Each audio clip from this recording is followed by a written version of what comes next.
Hello student, welcome है आप सभी का आपकी अपनी अकाउंटिंग की क्लास में। आज के वीडियो लेक्चर में हम डिस्कस करेंगे कि एचयूएफ की इनकम कैसे कैलकुलेट की जाती है, टोटल इनकम जो होती है एचयूएफ की उसका एसर्टेनमेंट कैसे होता है। तो प्रीवियस लेक्चर में हमने एचयूएफ के बारे में बेसिक इन्फॉर्मेशन ली थी, तो आज अभी हम उसकी ये देखेंगे कि इसकी जो टोटल इनकम है वो कैसे कैलकुलेट होती है। ठीक है, तो देखिए एचयूएफ की भी टोटल इनकम उसी तरह कैलकुलेट होती है जिस तरह एक इंडिविजुअल की होती है, लेकिन इसमें हमें थोड़ा सा ध्यान रखना होता है कि एचयूएफ को सैलरी से इनकम नहीं हो सकती है। ठीक है, तो देखिए यहाँ पे मैंने लिखा है for this purpose income from all the heads is added together. ठीक है, इनकम के जो दूसरे सारे ऐड है, हमें पता है कि इनकम के कितने ऐड होते हैं, 5 ऐड होते हैं। पहला होता है इनकम फ्रॉम सैलरी, दूसरा होता है income from business and profession, and third होता है इनकम फ्रॉम कैपिटल गेन, और एक होता है इनकम फ्रॉम हाउस प्रॉपर्टी, और एक होता है इनकम फ्रॉम अदर सोर्सेज। ठीक है, तो ये सारे जो इनकम के सोर्सेज होते हैं ये इन सबको ऐड किया जाता है, चार हेड को ऐड किया जाता है। और it should be noted that HUF have no income from salary. ठीक है, तो हमें ये बात ध्यान रखनी है कि एचयूएफ को 5 में से सिर्फ 4 हेड से इनकम हो सकती है, सैलरी से इनकम नहीं हो सकती है, क्योंकि सैलरी से इनकम सिर्फ किसको हो सकती है, इंडिविजुअल को हो सकती है। ठीक है, तो ये बात हमें ध्यान रखनी है।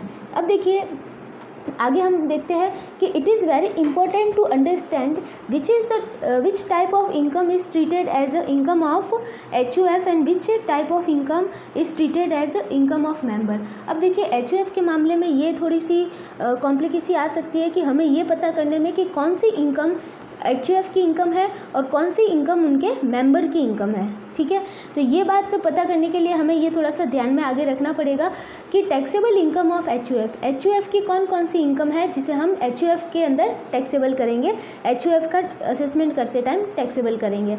तो देखिए पहली है income from investment in name of member. देखिए कई बार क्या होता है कि एचयूएफ जो होता है वो अपने मेंबर के नाम से इन्वेस्टमेंट कर देता है। ठीक है, तो एचयूएफ का जो पूरा बिजनेस होता है उसने अपने पर्टिकुलर किसी मेंबर के नाम से इन्वेस्टमेंट कर दिया, तो उस इन्वेस्टमेंट से जो भी इनकम होगी वो एचयूएफ की मानी जाएगी।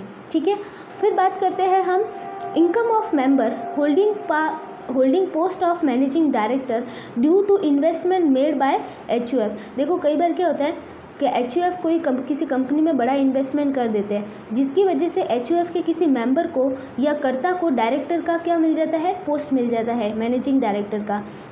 तो ऐसी कंडीशन में हमें एचयूएफ की इनकम निकालते समय किस चीज़ को ध्यान में रखना है।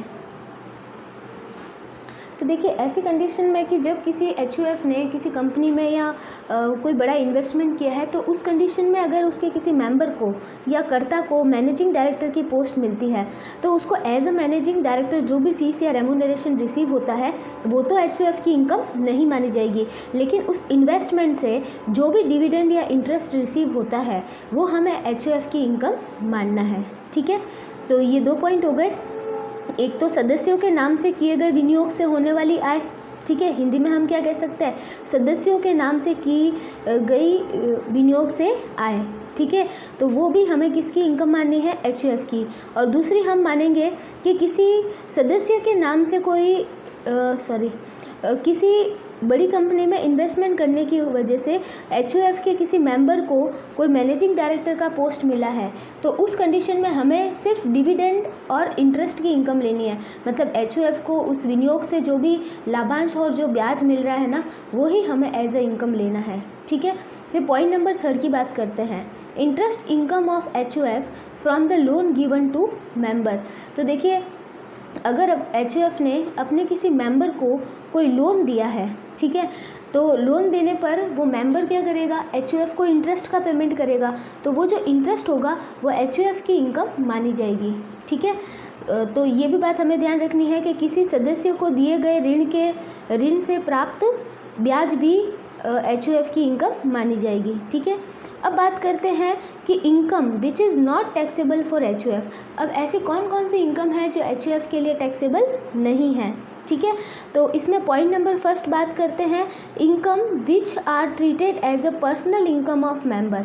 तो ऐसी इनकम जो कि किसी सदस्य की व्यक्तिगत आय मानी जाती है, किसी सदस्य की पर्सनल इनकम मानी जाती है, तो वो वाली इनकम HUF की इनकम के अंदर टैक्सेबल नहीं होगी।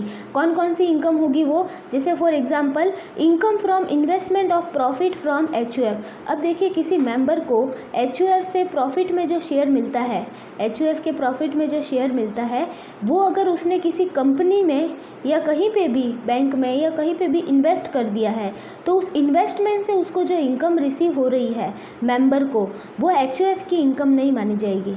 ठीक है, क्योंकि उसको HUF में प्रॉफिट में तो शेयर मिलना ही था और उसने अपने प्रॉफिट के शेयर को इन्वेस्ट कर दिया, तो उससे जो इनकम आ रही है वो पर्टिकुलर उस मेंबर की इनकम मानी जाएगी और उस पर उस एज ए इंडिविजुअल टैक्स लगेगा। ठीक है, उसका जब खुद का असेसमेंट होगा मेंबर का तो उसमें टैक्स लगेगा। फिर बात करते हैं सेकेंड पॉइंट में, देखो क्या बोला है, gift from income from gift which is received from HUF। तो देखिए अगर HUF से कोई गिफ्ट रिसीव हुआ है, ठीक है, और उस गिफ्ट से मेंबर को कोई इनकम हो रही है, तो वो भी हमें HUF की इनकम नहीं माननी है। ठीक है, वो भी उस पर्टिकुलर मेंबर की इनकम ही मानी जाएगी। फिर देखिए पॉइंट नंबर C है इनकम फ्रॉम स्त्री धन। देखिए स्त्री धन क्या होता है कि कई बार महिलाओं को अपने पैतृक पिता के घर से भी कोई गिफ्ट मिल जाता है, या फिर वो अपने घर के खर्चों में से कोई अमाउंट बचा के रख लेती है। घर के खर्चों में से जो अमाउंट बचा के रखती है उसको पिन राशि कहते हैं। तो पिन राशि या फिर उसके पिता के घर से कोई उसको उपहार मिला है, तो वो जो भी राशि होती है वो स्त्री धन कहलाती है। तो स्त्री धन से जो भी इनकम होती है वो भी HUF की इनकम नहीं मानी जाती है। ठीक है, फिर बात करते हैं हम पॉइंट नंबर 2 की। पॉइंट नंबर 2 में और कौन सी इनकम आएगी, income which can not be treated as a income of HUF। अब देखो कुछ इनकम ऐसी होगी जिसे हम HUF की इनकम नहीं मान सकते। ठीक है, अब क्यों नहीं मान सकते, देखिए income of an unmarried member from assets receive from partition of HUF। ठीक है, अगर देखिए HUF का पार्टीशन हो गया है, ठीक है, और HUF के पार्टीशन के बाद में उस HUF की जो भी प्रॉपर्टी थी या जो भी असेट्स थी उसका डिवीज़न हो जाता है। ठीक है, वो सब में डिवाइड कर दी जाती है मेंबर्स में। तो जो मेंबर में डिवाइड की जाती है तो वो सब जब इंडिविजुअल हो जाते हैं तो वहाँ पे एक छोटे छोटे HUF बन जाते हैं। ठीक है, तो उनको वो HUF के फॉर्मेट में उनको क्या मिलती है, वो असेट्स मिलती है। मतलब आप समझ पा रहे हैं कि एक बड़ा HUF था जिसका क्या हो गया, विभाजन हो गया। ठीक है, जिसका डिवीज़न हो गया और वो छोटे छोटे HUF बन गए, तो उनको वो प्रॉपर्टी डिस्ट्रीब्यूट हो जाएगी। लेकिन अगर कोई मेंबर ऐसा है जो कि क्या है, अनमैरिड है, तो उसको अगर कोई प्रॉपर्टी मिली है तो फिर उसका क्या करेंगे, उसको क्या हम उस HUF के नाम से टैक्सेबल करेंगे। ठीक है, तो ऐसा हम नहीं करेंगे, क्योंकि देखिए ये जो प्रॉपर्टी रहेगी जो अनमैरिड को मिलेगी उसके ऊपर उसको एज ए इंडिविजुअल टैक्स देना पड़ेगा। ठीक है, तो जो अनमैरिड मेंबर को जो मिली है असेट्स उसके ऊपर HUF को टैक्स नहीं देना है। फिर बात करते हैं next, income from impartible estate of HUF। तो देखिए कोई ऐसी असेट्स है HUF की जिसे है ना पार्टीशन नहीं किया जा सकता, जिसको बांटा नहीं जा सकता, तो हम क्या करेंगे, वो पर्टिकुलर किसी एक मेंबर को दे देंगे। ठीक है, तो पर्टिकुलर किसी एक मेंबर को जब वो प्रॉपर्टी मिल जाएगी तो उस पर उसे एज ए इंडिविजुअल टैक्स देना होगा। तो मतलब वो इम्पार्टेबल जो असेट्स है उसके ऊपर HUF को टैक्स नहीं देना है और उसे हम HUF की इनकम नहीं मानेंगे। ठीक है, फिर बात करते हैं next, income from converted assets. देखिए कोई मेंबर ऐसा है जिसने अपनी पर्सनल प्रॉपर्टी को, अपनी इंडिविजुअल प्रॉपर्टी को उसने क्या कर दिया, HUF की प्रॉपर्टी में कन्वर्ट कर दिया। ठीक है, और वो भी कब किया, आफ्टर 1 जनवरी 1970 के बाद में। तो अगर कोई मेंबर अपनी खुद की पर्सनल असेट्स को, प्राइवेट संपत्ति को अगर HUF की संपत्ति में परिवर्तित करवाता है 1 जनवरी 1970 के बाद में, तो उस संपत्ति से होने वाली आय पर, ठीक है, income receive from converted assets, उसके ऊपर टैक्स किसको देना होगा, पर्टिकुलर उस मेंबर को देना होगा जिसकी ये प्रॉपर्टी है।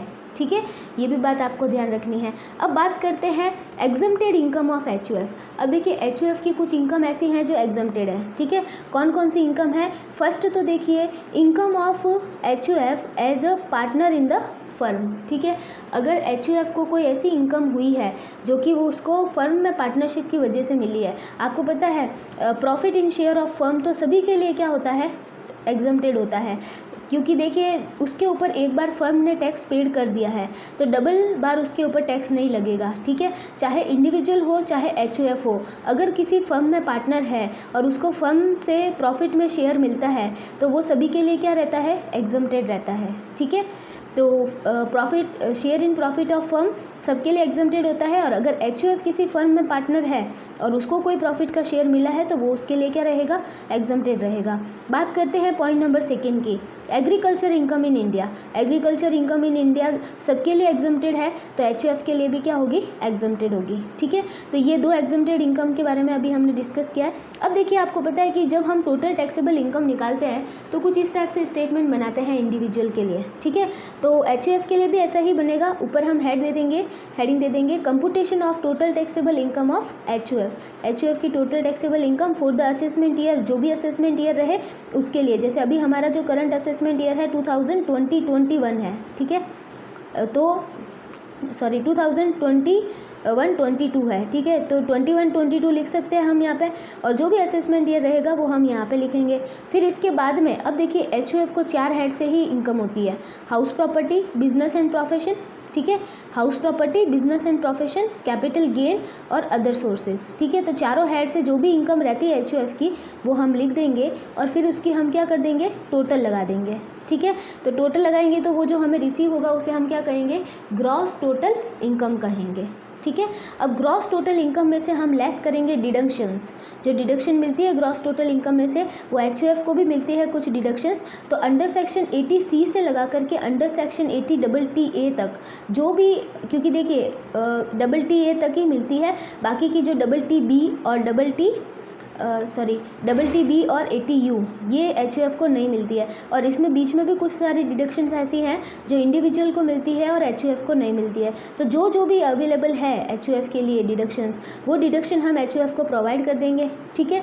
और वो डिडक्शंस हम माइनस कर देंगे ग्रॉस टोटल इनकम में से, तो हमें रिसीव हो जाएगी total taxable income of HUF, ठीक है। तो ये वो इनकम होगी जिसके ऊपर हमें टैक्स लगाना है और एचयूएफ को टैक्स पेड करना है, ठीक है।